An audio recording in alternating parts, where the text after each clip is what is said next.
É legal também a gente citar a questões de diferença de dados, né? Porque a lei ela separa algumas coisas relacionadas a isso, né? Sobre quais são esses tipos e ela divide isso em dois, não é? Isso, a lei ela fala em dados pessoais e dados pessoais sensíveis.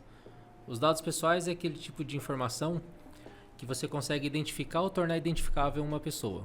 Então, se a gente pensar em questões de nome, RG, CPF, e-mail, são considerados dados pessoais, tá? E a lei ela diferencia aqueles tipos de dados que de alguma forma ela pode gerar algum tipo de discriminação para o titular. Então, se a gente pensar de dados referentes à saúde, religião, sexo, questões políticas, filiação ao sindicato, raça, dados biométricos, ele é considerado um dado pessoal sensível. E a lei ela determina alguns cuidados específicos para o tratamento desses dados. E a par disso, dos dados pessoais e os dados pessoais sensíveis, a lei ainda coloca ali um artigo, deixa ali e fala, olha, com relação aos dados de crianças e adolescentes.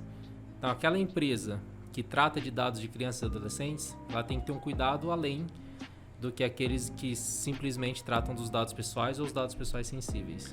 É interessante a gente falar disso porque às vezes você como cliente está colhendo dados que não são necessários para o negócio do dia a dia e pode estar ficando mais vulnerável ainda a algumas complicações. Sim, né? Às vezes o seu cliente pode pensar o seguinte, falar, mas a minha empresa ela é uma B2B, eu comercializo só com pessoa jurídica, não tenho que ter cuidado com dados pessoais sensíveis ou dados de criança e adolescente. Mas aí a gente entra naquela questão de você oferecer um plano de saúde para o seu funcionário. E aí o seu funcionário ele tem a possibilidade de incluir um dependente.